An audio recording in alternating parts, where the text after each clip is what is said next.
Hello dear student, welcome to JE classes Meerut. मैं दीपक शर्मा और आज के इस लेक्चर में देखेंगे थ्री फेस इंडक्शन मोटर। जैसा कि हमने लास्ट लेक्चर में पढ़ा था कि operation of three phase induction motor और थ्री फेस इंडक्शन मोटर और सिंगल फेस इंडक्शन मोटर में डिफरेंसेस क्या होते हैं, और आजकल जितनी भी इंडस्ट्री होती हैं उसमें सबसे ज़्यादा जो आपका यूज होता है वो three phase induction motor use होता है। लेकिन अगर घरेलू बात करें घरों में, तो आपको ज़्यादातर सिंगल फेस इंडक्शन मोटर देखने के लिए मिलेगी। चाहे वो आपका घर का सीलिंग फैन हो, जो पंखा आप यूज करते हो घरों में, ये बात करें हम कि कोई मिक्सर मशीन है, या अगर बात करें कोई ग्राइंडर है, तो जो भी आपका रेफ्रिजरेटर है, फ्रिज है, इन सभी में आपका जो यूज होती है वो सिंगल फेस, जिसको एफएचपी या फ्रैक्शनल हार्स पावर मोटर बोलते हैं। और ये आपकी थर्ड चैप्टर है, लेकिन अभी हम पढ़ रहे हैं फर्स्ट चैप्टर। तो लास्ट लेक्चर में हमने देखा, आपको बताया था कि थ्री फेस इंडक्शन मोटर का जो ऑपरेशन होता है वो किस तरह होता है। तो थोड़ा सा हम उसके बारे में बात करेंगे, फिर आगे के टॉपिक देखते हैं। चलिए, हमने लास्ट टॉपिक बात किया था कि three phase induction motor, three phase induction motor का ऑपरेशन यानी बोल सकते हैं आप त्रिकला प्रेरण मोटर का प्रचालन। ठीक है बच्चों, देखिए, अगर हम बात करें तो एग्जाम में ये क्वेश्चन 5 नंबर का आपका आता है। द ऑपरेशन या वर्किंग प्रिंसिपल भी आपका लिख सकता है क्वेश्चन, ठीक है, लेकिन आपको समझना है कि ये 5 नंबर के क्वेश्चंस आते हैं और ये ज़्यादातर क्वेश्चन आता ही रहता है। तो इसको इसके साथ साथ कभी कभी ऐसा होता है कि इसकी संरचना भी पूछ देता है कि थ्री फेस इंडक्शन मोटर की संरचना, जिसके अंदर आपको स्टेटर और रोटर के बारे में विधिवत रूप से लिखना होता है। आइए बात करते हैं, जैसे हमारा थ्री फेस इंडक्शन मोटर है जिसको बोलते हैं थ्री क्लास फेस मोटर। हमने बताया था लास्ट लेक्चर में आपको, जैसे मेरी कोई एक थ्री फेस इंडक्शन मोटर है तो ये उसका स्टेटर है। ठीक है बच्चों, स्टेटर है और इसका मान लो बेस है, मैंने ऐसे बना रखा है। और जब इस पर थ्री फेस सप्लाई देंगे आप आर वाई बी, देखिए थ्री फेस सप्लाई में होते हैं 3 तार R Y B, red yellow और ब्लू। एक्चुअल में स्टैंडर्ड कलर होते हैं ये थ्री फेस के, रेड येलो और ब्लू। ठीक है, हम थोड़ा सा बात करते हैं। देखिए सिंगल फेस में अगर बात करें, अगर सिंगल फेस की, तो सिंगल फेस में एक फेज होता है और एक आपका न्यूट्रल होता है। जो फेज का कलर अगर सिंगल फेस के लिए स्टैंडर्ड कलर बात करें तो रेड रखते हैं, और न्यूट्रल का जो कलर होता है वो ब्लैक होता है। देखिए कई बार आपको ये कंपटीशन लेवल से आपको पूछ सकता है। और तीसरा वायर होता है जो अर्थ वायर होता है, अर्थ वायर का कलर होता है ग्रीन। देखिए ये बहुत इंपॉर्टेंट है क्योंकि आपको जानकारी होनी चाहिए, क्योंकि इसके बाद अगर आप किसी कंपनी में जाते हैं, बेस्ट कंपनी में, अच्छी कंपनियों में, तो उसमें आपको इंटरव्यू अगर होता है या फिर गवर्नमेंट की प्रिपरेशन करते हैं तो आपको ये चीज़ें पता होना चाहिए। देखिए फेस तो हमारे आर हो सकता है, रेड येलो ब्लू, लेकिन सिंगल फेस में स्टैंडर्ड जो कलर होता है वो मानते हैं। और सिंगल फेस, भारत का जो स्टैंडर्ड सिंगल फेस वोल्टेज है वो 230 वोल्ट है। ध्यान समझिएगा, ये क्वेश्चन कई बार पूछता रहता है। लेकिन हम बात करें थ्री फेज, जिसमें 3 फेज है आर वाई बी। हमने बोला था कि 3 फेज सप्लाई जब स्टेटर पे दोगे तो इसमें एक रोटेटिंग मैग्नेटिक फील्ड उत्पन्न होगा जो कि एन एस बराबर 120 एफ अपान पी से घूमेगा। ठीक है बच्चों, मतलब सिंक्रोनस स्पीड से घूमेगा। ठीक है, जब ये हमारा थ्री फेस इंडक्शन मोटर है घूमेगा फ्लक्स, तो ये मेरा क्या है, रोटर है, ध्यान दीजिएगा। और रोटर हमने कहा था कि इस एंड रिंग द्वारा शॉर्ट सर्किट करके रखा गया है। ठीक है, यानी क्लोज परिपथ है। जब हमने थ्री फेस सप्लाई दिया तो इसमें एक फ्लक्स उत्पन्न हुआ जो कि सिंक्रोनस स्पीड से घूमने लगा, और वो फ्लक्स इस एयर गैप, ये मेरा मान लीजिए चलिए एयर गैप है, ठीक है, एयर गैप, इस एयर गैप को पार करके रोटर कंडक्टर, ये हमारा क्या होता है, रोटर। रोटर का मतलब होता है, मैंने कल बताया था, घुड़क, ऐसा पार्ट जो घूमता है उसे रोटर बोलते हैं। और ये मेरा है stator. What is stator? Stator मतलब स्थाता। ठीक है, जब आपको लिखना होगा कि जब हम थ्री फेस इंडक्शन मोटर के स्टेटर पे थ्री फेस सप्लाई देते हैं तो उसमें एक रोटेटिंग मैग्नेटिक फील्ड उत्पन्न होता है, यानी ये घुड़क चुंबकीय क्षेत्र उत्पन्न होता है जो कि सिंक्रोनस स्पीड ns से घूमता है। और वो जो फ्लक्स है एयर गैप को पार करके किसी रोटर कंडक्टर द्वारा, ये जो रोटर कंडक्टर द्वारा कट हो जाता है, तो वहां पे फैराडे के नियमानुसार एक ईएमएफ प्रोड्यूस होता है। ठीक है, और उस ईएमएफ के कारण, एक्चुअली अगर रोटर पे ईएमएफ उत्पन्न हुआ तो उसमें एक करंट फ्लो होने लगेगी, बिकॉज ऑफ ये क्लोज परिपथ बना रहा है, शॉर्ट सर्किट है। अब ये शॉर्ट सर्किट से इस पर करंट आएगी।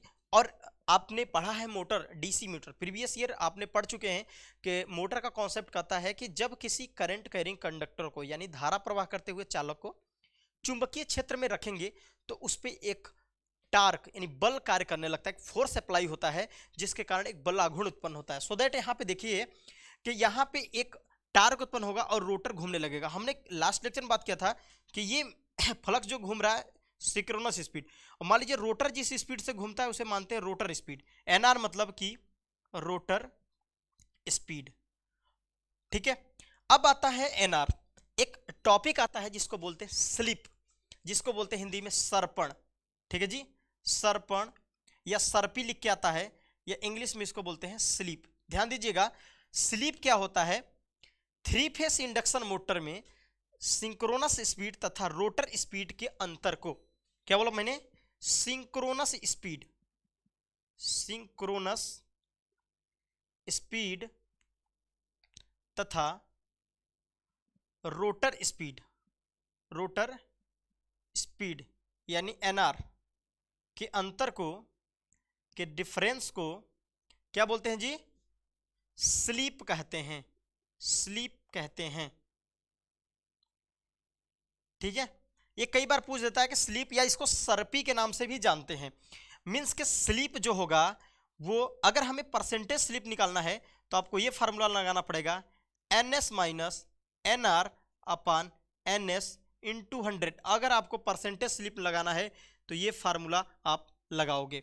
ठीक है जी, ध्यान दीजिएगा कि स्लीप आपके लिए समझना बहुत इंपॉर्टेंट है, क्योंकि आगे जाके जो 5 नंबर का आपका क्वेश्चन आएगा, जो स्लिप और टार्क के बीच में आपको कर्व बनाना रहता है, वक्र बनाना रहता है, वो 5 नंबर का क्वेश्चन आता है। जब तक आपको स्लिप का कॉन्सेप्ट नहीं समझ में आएगा, जिसको हम सरपण या सर्पी बोलते हैं, तब तक आप इस क्वेश्चन को कर नहीं पाएंगे। ठीक है, तो देखिए बाबू, मैंने क्या बताया? सिंक्रोनस स्पीड और रोटर स्पीड के अंतर को क्या बोलते हैं? स्लिप बोलते हैं ना, स्लिप यानी सरपण।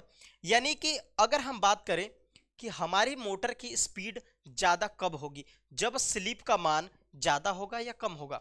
देखिए, क्वेश्चन अगर आपसे पूछा जाए स्लिप का मान अगर मान लेते हैं 0, स्लिप का मान 0 कब आएगा? ठीक है, स्लिप 0 कब आएगा? ध्यान दीजिएगा, S बराबर 0 लिखा। और देखिए, स्लिप 0 तभी आएगा जब हमारी सिंक्रोनस स्पीड और रोटर स्पीड जो है का मान बराबर हो जाए। देखिए, एक्चुअल में ऐसा होता नहीं है, लेकिन हम मानते हैं कि स्लिप 0 कब होगा? जब NS और NR का मान बराबर होगा। NS means synchronous speed, NR means rotor speed. जैसा मैंने लिखा है रोटर स्पीड, और ये है हमारा सिंक्रोनस स्पीड, यानी इसको हम NS बोल रहे हैं। ठीक है बच्चों, ध्यान दीजिएगा। अब स्लिप जब इन दोनों बराबर हुआ तो इस फार्मूले में, चलिए हटा देते हैं इसको, परसेंटेज को। अभी मैं स्लिप को देखता हूं, तो S बराबर, मैंने कहा कि NS बराबर NR रखिए, तो NS माइनस NR की जगह पर हमने NS रख दिया अपान NS। तो देखिए, ये टर्म कट जाएगा और आ जाएगा 0, तो स्लिप आ गई 0। स्लिप 0 कब आती है? जब हमारा रोटर का स्पीड सिंक्रोनस स्पीड से घूमता है। होता क्या है? देखिए, मैंने कहा कि जो फ्लक्स है सिंक्रोनस स्पीड से घूम रहा है, ये जो फ्लक्स है स्टेटर में वो सिंक्रोनस स्पीड से घूम रहा है, और ये जो रोटर, ये दिख रहे हैं रोटर, रोटर भी सिंक्रोनस स्पीड से घूम रहा है। तो इन दोनों के बीच में रिलेटिव मोशन नहीं होगा। मतलब कि जब भाई दोनों साथ में घूम रहे हैं तो कोई फ्लक्स जो है इस रोटर के द्वारा कटेगा नहीं। ध्यान समझिए, अब दो लोग सेम दौड़ रहे हैं, सेम स्पीड से दौड़ रहे हैं, दो बच्चे, तो इन दोनों के रिलेटिव मोशन है कहाँ? इन दोनों की जो स्पीड है बराबर है। तो एक फर्स्ट मानना किसको आसान नहीं है ना। यानी कि जब तक इन दोनों में रिलेटिव मोशन नहीं आएगा तब तक हम नहीं जानेंगे कौन आगे है और कौन पीछे। तब तक कोई फ्लक्स, यानी फ्लक्स भी उसी स्पीड से, रोटर भी, तो कोई भी रोटर फ्लक्स को नहीं कट करता है। जब रोटर को के द्वारा कोई फ्लक्स नहीं कटेगा तो रोटर पे जो ईएमएफ होगा वो बनेगा नहीं। जब ईएमएफ नहीं बनेगा तो रोटर पे कोई करंट नहीं आएगी, और जब रोटर पे कोई करंट नहीं आएगी तो कोई मैग्नेटिक फील्ड नहीं आएगा। मीन्स कि हमारी रोटर जो है वो फिर से सिंक्रोनस स्पीड से, स्पीड जो रोटर की होती है कम हो जाती है। आप बात समझ में आई? ऑलवेज एक चीज ध्यान दीजिएगा कि जो सिंक्रोनस मशीन है, इंपॉर्टेंट बात रख लीजिए, ऑलवेज जो इसमें होता है NS जो होता है वो NR से बड़ा होना चाहिए।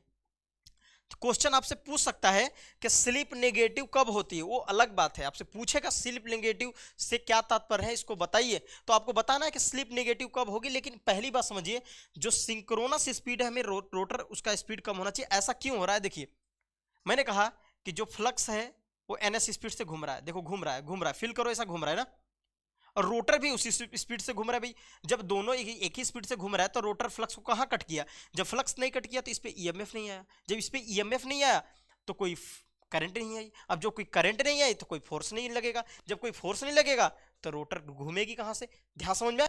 तो स्लिप जीरो होने का मतलब है कि हमारी जो फिर से रिलेटिव स्पीड मिलने लगेगी, जो रोटर है वो पिछड़ जाएगा सिंक्रोनस स्पीड से। सो दैट समझ में आया। अब अगर मान लीजिए कि जब स्लीप वन आ जाए, स्लीप का मान वन हो, और देखिए जब स्लीप का मान वन का मतलब क्या, स्लीप वन कब हो सकता है, देखिए स्लीप कब वन होता है, जब हमारा रोटर का स्पीड जीरो हो। रोटर का स्पीड मतलब रोटर चल ही ना रहा होगा भाई। रोटर का स्पीड जीरो का मतलब क्या समझते हो बाबू, रोटर का स्पीड तो मतलब यह है ना कि एनआर बराबर जीरो, और एनआर बराबर जीरो का मतलब रोटर रुका हुआ है बाबू, ठीक है। तो एनआर बराबर जीरो रखा, मैं चेक करके देख लेता हूं, देखिए इस फार्मूले में रखेंगे N S minus N R बटे एन एस, ध्यान समझिएगा।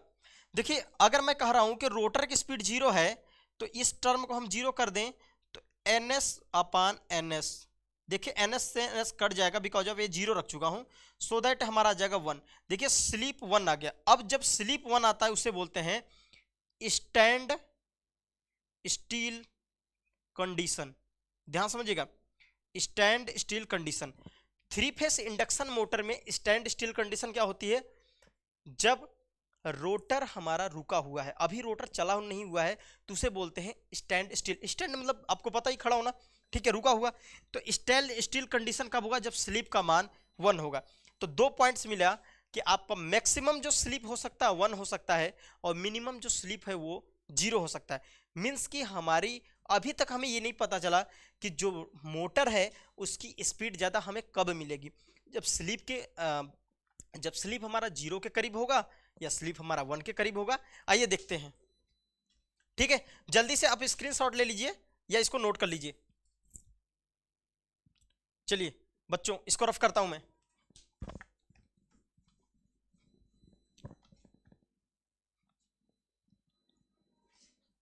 प्रॉपर आप लोग नोट्स बनाते चलें, अगर कोई टॉपिक्स में प्रॉब्लम होती है तो आप जरूर कमेंट बॉक्स में लिखें, ठीक है। और आई होप प्रॉब्लम नहीं होगी, अगर कोई प्रॉब्लम होती है तो हम उसको सॉल्व कराएंगे। और प्रॉपर नोट्स बनाते चलें, कोई भी क्वेश्चन आपका छूटेगा नहीं, ठीक है। और मैक्सिमम से ज़्यादा आप लोग नंबर गेन कर पाएंगे, ठीक है बच्चों। क्योंकि अब देखो टाइम आपका बहुत कम है, जनवरी में आपका पेपर है, तो इसी के अनुसार आप मेहनत से लग जाओ, ठीक। और मैं जितना बेस्ट हो सकता है उतना बेस्ट दूंगा आपको कि कोई भी क्वेश्चन आपका छूटेगा नहीं, ठीक है। स्टार्टिंग है, जैसे जैसे जाते जाएंगे उतना बढ़िया बढ़िया कॉन्सेप्ट आएगा। और जो पहले चैप्टर जो आपका पहला यूनिट है ये थ्री फेस इंडक्शन मोटर, लगभग इससे 15 नंबर का क्वेश्चन आता है इसी चैप्टर से, ठीक है। 15 से 20 हो सकता है, 15 से नीचे नहीं आता। देखिए अभी तो हमें पूरी जैसे टार्क इक्वेशन आ जाता है, स्लिप टार्क अभिलक्षण आ जाता है, कई सारी चीज़ें आएंगी, ठीक है। तो अभी हम स्लिप पे बात कर रहे थे, हमने ये देखा कि स्लिप का जो लोवेस्ट मान होता है वो जीरो होता है और स्लिप का अधिकतम मान क्या होता है, वन होता है।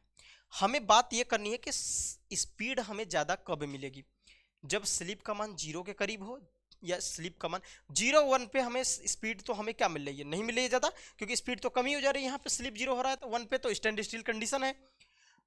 तो देखते हैं, चलिए मानता हूं कि एक कंडीशन, एक मशीन है जिसमें कह रहा है कि जो सिंक्रोनस स्पीड है, ठीक है, सिंक्रोनस स्पीड, सिंक्रोनस स्पीड, देखिए एनएस बराबर दे रखा है आपका, एक थ्री फेस इंडक्शन मोटर है आपकी, उसमें इंडक्शन मोटर, ठीक है बाबू, इसको समझिएगा, थ्री फेस इंडक्शन मोटर, आई मतलब इंडक्शन, एम मतलब मोटर। तो सिंक्रोनस मोटर की स्पीड दिया है कि 3000 आरपीएम है, ठीक है बाबू, ये 3000 आरपीएम है। और रोटर की स्पीड दे रखा है कि 2500 आरपीएम है, समझिए बात। और दूसरी मोटर, दूसरा कॉन्सेप्ट क्या दिया है, सेकंड केस लेता हूं कि यहां पे क्या है, एनएस, केस सेकंड है मेरा, केस फर्स्ट है, एनएस बराबर दे रखा है 3000 आरपीएम, यहां भी वही है 3000 आरपीएम, लेकिन इस बार जो रोटर की स्पीड है, मैं मान के रखता हूं कि मान लो हमारी जो रोटर की स्पीड है लगभग वो 2000 आरपीएम, मतलब 2000 आरपीएम है। आरपीएम मतलब होता है रन पर मिनट, मिनट, एक मिनट में कितना चक्कर लगा रही है। 2000 आरपीएम का मतलब कि जो आपका मोटर है वो 2000 चक्कर लगा रही है एक मिनट में। सही है जी। अब देखिए क्या हो गया, अगर मैं बात करूं यहां पे स्लिप निकालूं एस बराबर, तो एस बराबर होगा N S minus N R बट्टे एन एस। ठीक है जी। तो एस बराबर क्या आ जाएगा हमारा, देखिए एन एस मतलब 3000 है और एन आर मेरा 2500 है बट्टे 3000। ठीक, तो यहां से कट के आएगा आपका 500 अपान 3000, दो जीरो कट करेंगे और आपका लगभग यहाँ पे आ जाएगा 0.130, 30 जब काटेंगे तो आपको 30 का 30 हो जाएगा और फिर बचेगा 20, 3 छक 18, 0.16 के लमसम आपका जो स्लिप आती है। सेकंड केस देखते हैं यहाँ पे जो स्लिप है देखिए 3000 माइनस 2000 अपान 3000, देखिए यहाँ से माइनस होके आएगा 1000 अपान 3000। देखिए 3 जीरो से 3 जीरो कटा, 1/3, 1/3 का मान होता है 0.333। ठीक है, अब ये बताओ हमें कि वैल्यू बड़ी कौन है, वैल्यू आपकी 0.33 है या ये है। तो आप कहोगे सर जी ये वाली वैल्यू ज़्यादा बड़ी है कंपेरिजन टू इसके, ये वैल्यू इसके तुलना में कम है। भाई 0.16 छोटा है ना और 0.33 बड़ा है। इसका मतलब आपको क्या समझ में आया कि देखिए जिसकी स्लीप कम है, एस बराबर यहाँ पे कितना है 0.16, जिसकी स्लीप कम है उसकी स्पीड क्या है, रोटर की स्पीड ज़्यादा है बाबू। देखो जिसकी स्पीड कम है उसका स्पीड ज़्यादा है और जिसका स्लीप ज़्यादा है उसकी स्पीड देखो N R, this is N R, ये क्या है कम है। तो दो चीज़ समझ लो, अगर हमें ज़्यादा स्पीड कब मिलेगी, जब हमारा स्लीप जीरो के जितना करीब होगा। स्लीप जीरो का मान जितना जीरो के करीब आए, आप लिख सकते हो स्लीप का मान शून्य के जितना करीब होगा, जितना करीब होगा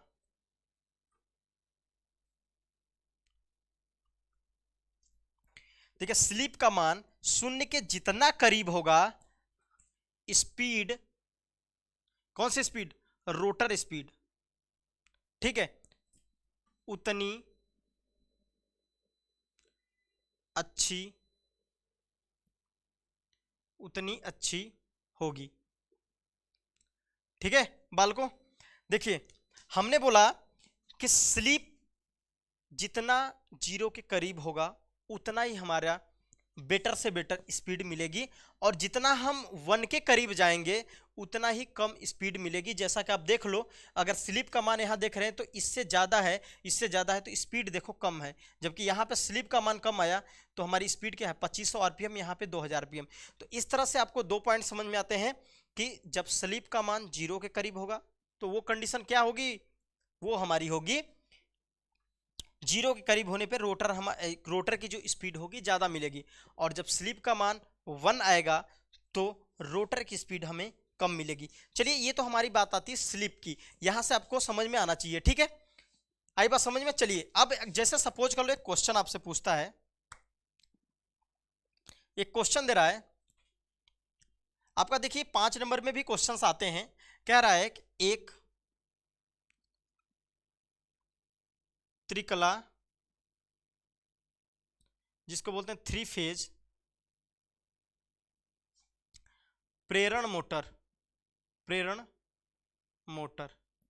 रहा है एक 3 फेज इंडक्शन मोटर, ठीक है, जिसकी रेटिंग दिया है 50 हर्ट्ज, फ्रीक्वेंसी 50 हर्ट्ज दिया है, ठीक है, वोल्टेज रेटिंग मान लो 415 वोल्ट दिया है। ठीक है भाई, एक 3 फेज इंडक्शन मोटर जिसकी फ्रीक्वेंसी कितनी है मोटर का, ठीक है, ऐसे आप लिख लीजिए, फ्रीक्वेंसी इसकी 50 हर्ट्ज है, अब वोल्टेज रेटिंग दिया है 415 वोल्ट। ठीक है, कह रहा है कि 2500 आरपीएम पे घूम रही है, 2500 आरपीएम, ठीक है, मान लो 2500 आरपीएम पर घूम रही है। तो स्लीप कितना होगा, स्लीप कितना होगा। देखिए इस टाइप से आपको स्लीप पूछ सकता है कि एक थ्री कला यानी three phase induction motor 50 hertz 415 volt की है। कितनी है जी? 50 हर्ट्ज 415 वोल्ट की है और क्या कर रही है वो 2500 आरपीएम से घूम रही है, तो उसका स्लीप निकालना है। ये क्वेश्चन आपको आ जाएगा। ठीक है, तो देखिए अभी मैंने इस टाइप से किया था, तो जब स्लीप पूछ रहा है तो आपको कुछ नहीं करना है, स्लीप बराबर फार्मूला लिखना है कि स्लीप बराबर होता है N S minus N R बटे एन एस। ठीक है जी, यहाँ दिया है three phase induction motor 50 hertz 415 pole. मान लीजिए यहाँ पे दिया है एक और चीज, 2 पोल्स की है। कितने पोल्स की है जी? 2 पोल्स। ध्यान दीजिएगा, जिसके अंदर कितने पोल हैं? 2 पोल। एक क्वेश्चन में छूट गया था। ठीक है, 2 पोल। देखिए इस मोटर की जो थ्री फेस इंडक्शन मोटर ही है 2 पोल की है, उसकी फ्रीक्वेंसी 50 हर्ट्ज है और 415 वोल्ट की सप्लाई पे ऑपरेट होती है।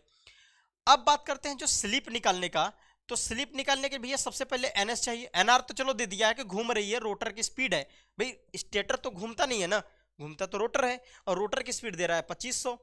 आपसे पूछ रहा है स्लिप क्या होगी, तो स्लिप निकालने के लिए ये क्या करना पड़ेगा? एनएस निकालना पड़ेगा। और आपको पता है कि एनएस सिंक्रोनस स्पीड बराबर होता है 120 एफ अपान पी। समझ में आ बाबू? 120 दिया है गुड़े 50 का एफ मतलब क्या है आपका? फ्रीक्वेंसी, मतलब 50 हर्ट्ज। देखिए ये वैल्यू आपको कुछ भी दे सकती है, 60 भी दे सकता है, लेकिन हमें प्रोसेस उसी के अनुसार अपनाने हैं। और कह रहा था 2 पोल की है, तो हमने 2 रख दिया। जब 2 रखा तो देखिए 6 दूना के 12 मतलब 5 छक्का 30, मतलब ये कितने से घूमेगी बाबू? 3000 आरपीएम से घूमेगी। ठीक है, यानी एनएस बराबर निकाल लिया 3। अरे गुणा भाग तो आता होगा ना, आप लोग बहुत टैलेंटेड आदमी हैं। चलिए देखिए 3000 आरपीएम से घूम रही है, एनएस मिल गया हमें 3000। देखिए आराम से कर देंगे। एनआर दिया आपका क्वेश्चन में 2500। ठीक है बाबू, अब नीचे क्या लिखा है? एनएस। एनएस मतलब 3000। आपको पता है इससे पहले यही कंडीशंस मैंने लिया था और ऊपर 500 आया था। ठीक है, नीचे 3000 और मैंने 2 जीरो कट किया था। 5/30 मीन्स कि अगर पॉइंट बढ़ाते हैं 0 पॉइंट तो इसका मतलब 50 होगा। 50 30 बन जा 30 और 3 छक 18 मतलब कि 6, 0.16 और आ सकता है आगे टर्म। तो ये मेरी स्लिप आ गई। तो इस तरह से आपको एग्जाम में क्वेश्चंस पूछेंगे कि एक क्वेश्चन क्या था, एक 3 फेस की इंडक्शन मोटर थी जो 2 पोल 50 हर्ट्ज 415 वोल्ट उसकी रेटिंग थी और 2500 आरपीएम पे घूम रही थी, तो उसका स्लिप निकालिए। फ्रीक्वेंसी पूछ सकता है, या आपका इंपीडेंस पूछ सकता है, या फिर उसमें करंट कितनी होती है, कुछ भी आपको पूछ सकता है।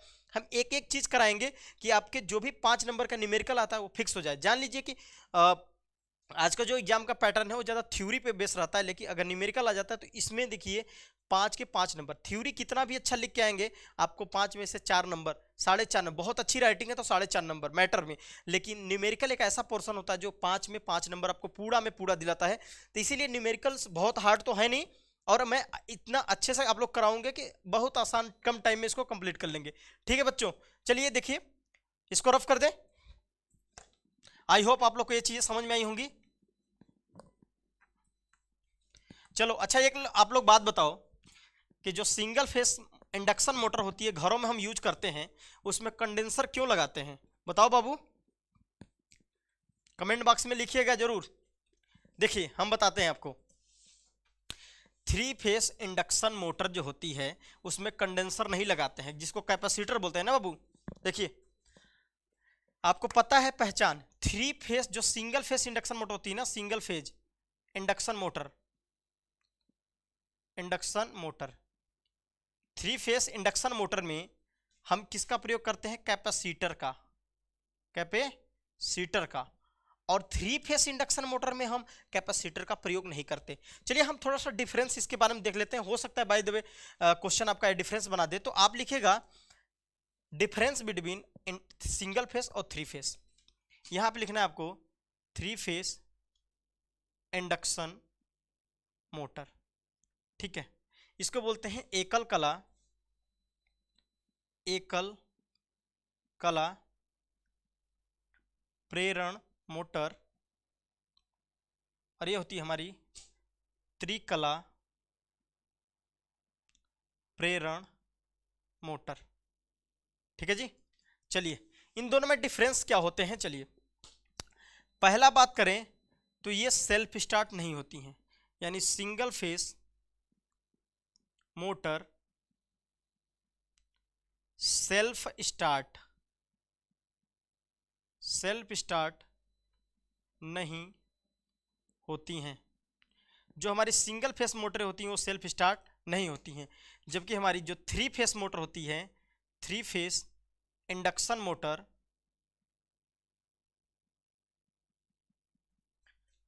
सेल्फ स्टार्ट होती हैं, सेल्फ स्टार्ट होती हैं। देखिए यहां पे क्या होता है, कंडेंसर हमने लगाया सेल्फ स्टार्ट करने के लिए, जबकि थ्री फेस इंडक्शन मोटर में कोई भी कंडेंसर हम यूज नहीं करते हैं।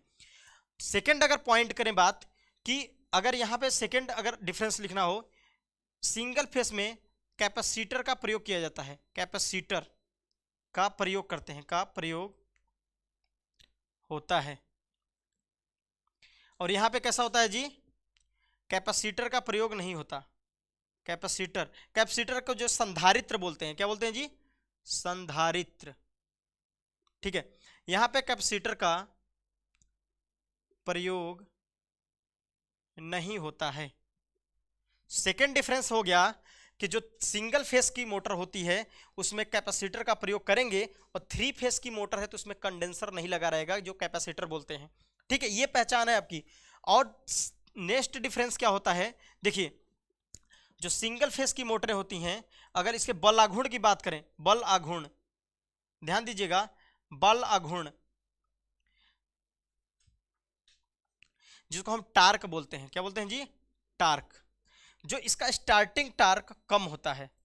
बल आघूर्ण मतलब प्रारंभिक स्टार्टिंग टार्क की अगर बात करें, स्टार्टिंग टार्क क्या होता है, कम होता है, जबकि हमारी जो थ्री फेस इंडक्शन मोटर होती हैं उनका स्टार्टिंग टार्क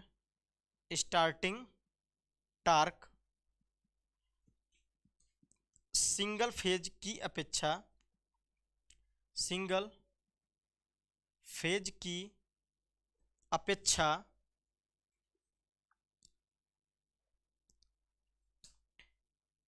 ज्यादा होता है, अच्छा होता है,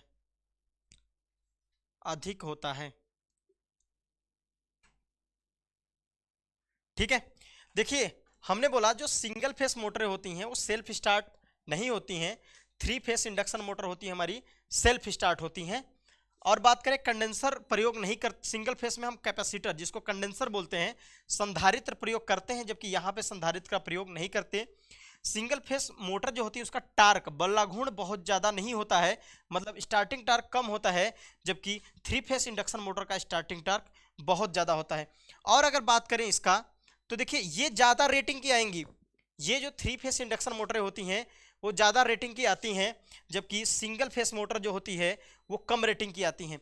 अगर सेम पावर की हैं, अगर सेम पावर रेटिंग की दोनों मोटरें हैं, सेम पावर रेटिंग की दोनों मोटर हैं, देखिए अगर दोनों मोटरें सेम पावर रेटिंग की हैं तो जो सिंगल फेस की मोटर होगी वो ज़्यादा करंट लेगी, ज़्यादा धारा लेती है, ठीक है।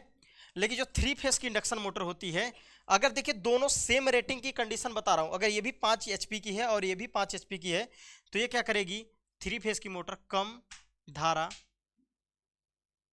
लेती है, ठीक है।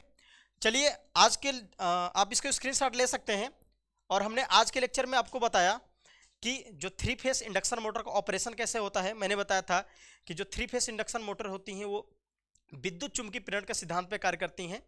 जब किसी थ्री फेस इंडक्शन मोटर के स्टेटर पे थ्री फेस सप्लाई देते हैं, उसमें एक रोटेटिंग मैग्नेटिक फील्ड उत्पन्न होता है जो कि सिंक्रोनस स्पीड से घूमता है, और वहीं जो रोटेटिंग फ्लक्स होता है रोटर के कंडक्टर द्वारा कट हो जाता है, तो रोटर में एक ईएमएफ प्रोड्यूस होता है जिसके कारण रोटर में करंट फ्लो होती है। और अकॉर्डिंग टू फैराडे लॉ, जब कोई करंट कैरिंग कंडक्टर किसी मैग्नेटिक फील्ड में होता है तो उसमें क्या होता है, बल आघूर्ण यानी टार्क कार्य करने लगता है, बल आघूर्ण उत्पन्न होता है, जिससे वो हमारी रोटर मूव करने लगती है। लेकिन ध्यान रखना था कि जो रोटर का स्पीड होती है वो सिंक्रोनस स्पीड से कम होती है। अगर हमारी रोटर की स्पीड सिंक्रोनस स्पीड के बराबर हो गई तो हमारा जो स्लिप है वो हमारा जीरो हो जाता है। ऐसा हो नहीं सकता। इसी कारण से जब भी हमारा रोटर सिंक्रोनस स्पीड के बराबर होना चाहती है, स्लिप 0 हो जाता है, फिर से रोटर की स्पीड कम हो जाती है। ठीक है, और हमने देखा आज के लेक्चर में कि स्लिप क्या होता है। मैंने बोला कि जो सिंक्रोनस स्पीड और रोटर स्पीड के अंतर को स्लिप कहते हैं। ठीक है, और कुछ डिफरेंसेस हैं और सारे डिफरेंसेस हैं जो कि हम आगे के लेक्चर में देखेंगे। तो आज के लिए इतना ही रखते हैं, अपना ख्याल रखिए, धन्यवाद।